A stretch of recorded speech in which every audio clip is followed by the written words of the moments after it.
మాకు అర్థమైంది, చాలా సీరియస్గా తీసుకోవాల్సిన అవసరం ఉందని మాకు అర్థమైంది. మీ అందరు తెలుపుకుంటూ నాకు అవకాశం ఇచ్చిన మీకు, మీ తల్లిదండ్రులకి నా హృదయపూర్వక ధన్యవాదాలు తెలుపుకుంటూ మీ దగ్గర నుంచి సెలవు తీసుకుంటున్నా.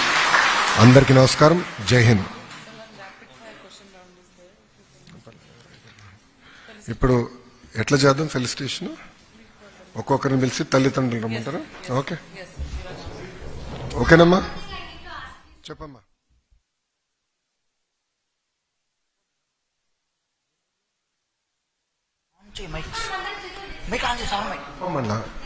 మన మున్సిపాలిటీ చెప్తాలి. కుప్పం కాదని నేను ఎట్లా అంటా చెప్పు. బాబు గారు కొడతారు నేను. My name is V. Sushmita, sir. I'm from Kuppam. I secured 976 out of 1000 in OA, Office Assistantship, from Government Vocational Junior College. Sir, today my question is, I need to ask you, so India's toughest exam is Union Public Service Commission, UPSC, and the National Eligibility Cum Entrance Test, NEET. So UPSC is for civil servants like IAS, IPS, IRS, IFS, and NEET is for doctors. So according to this, sir, who will make India proud, doctors or civil servants?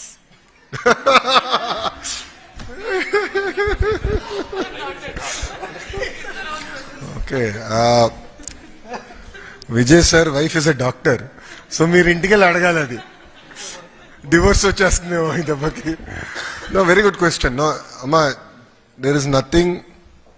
ఈరోజు ఐఏఎస్ఎల్ కానివ్వండి, డాక్టర్లు కానివ్వండి, రాజకీయ నాయకులు కానివ్వండి, లేదంటే ఉపాధ్యాయులు కానివ్వండి, all of us form a fabric. All of us have to work together. ఒకరు గొప్ప, ఒకరు తక్కువ అనేది కాదు. సమాజంలో మనందరికీ కీలకమైన పాత్ర ఉంది. మీరు అడగాల్సింది వీళ్ళు బాధ్యతలు మీరు నెరవేర్చుతున్నారు లేదా అనేది I think is a more important question. It could be as a politician, it could be as an IAS officer or as a doctor. End of the day different people choose different trajectories. ఇప్పుడు గౌరవ ముఖ్యమంత్రి చంద్రబాబు నాయుడు గారు నేను అడిగా, PhD ఎందుకు చేశారు sir అని అడిగితే, ఐఏఎస్ అవ్వాలనుకున్నా, మనకి ఎటుకో మార్కులు రావు కదా, పిహెచ్డీ చేస్తే బెటర్ కదా అనుకున్నాడు. కానీ ఈరోజు చూడండి, ఆయన 4వ ముఖ్యమంత్రి అయ్యారు. he took a different trajectory. But ముఖ్యమంత్రి 4వ అయ్యానన్న కంప్లేసెన్సీ ఆయనలో లేదు. ఇప్పుడు 75 సంవత్సరాల వయసు ఆయనకి. ఇంకొక 5 రోజుల్లో 75 సంవత్సరాలు. అలసట లేదు. మా అందరికి ఉంటుంది తప్ప ఆయనకి అసలు ఉండదు. ఆయన ఫీల్డ్కి వెళ్తారు, కుర్రోడ్లాగా పరిగెడతారు. వరదల్లో మీరు చూశారు, జేసీబీలు ఎక్కి వెళ్ళిపోతాడు ఆయన, ఎవరి కోసం ఆగరు.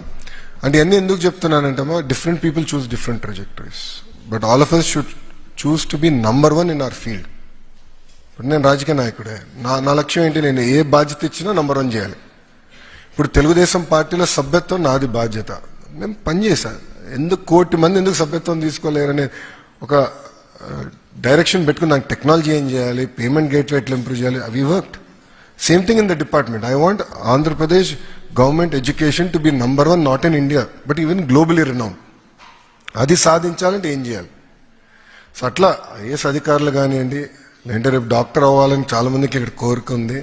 వాళ్ళు చూసిన ఫీల్డ్లో నంబర్ 1 ఉండాలి. ఈరోజు నాగేశ్వర రెడ్డి గారు ఉన్నారమ్మా, హైదరాబాద్లో ఏఏజీ హాస్పిటల్, పద్మ విభూషణ్ వచ్చింది సార్కి. He's the world renowned doctor in gastric, world renowned. గురువు గారు నేను ఎప్పుడు కలిసినా ఫ్లైట్లోనే కలుస్తాను. నేను నిజంగా చెప్పా, ఇది మీ సక్సెస్ కాదు, పాప ఆంటీ భరించింది మిమ్మల్ని ఇన్ని దశాబ్దాలని. ఎందుకంటే ఆయన ఇంట్లో ఉండరు, ఎప్పుడు ఫ్లైట్లో ఉంటారు Nageswara Reddy garu. He's number 1 in gastric. So దానికి ఏంటంటే ఆ సాక్రిఫైస్ చేశారు, ఆ కమిట్మెంట్తో పనిచేశారు. అది మనం మర్చిపోకూడదు. So there is no one who's better, who's greater, or it's all about who is best in their field and you should aim high. Thank you అమ్మా. సో ఇప్పుడు ఒక్కొక్కరిని పిలుస్తారు, ఫెలిసిటేషన్ చేయాలి. ఓకేమా, థ్యాంక్ యూ.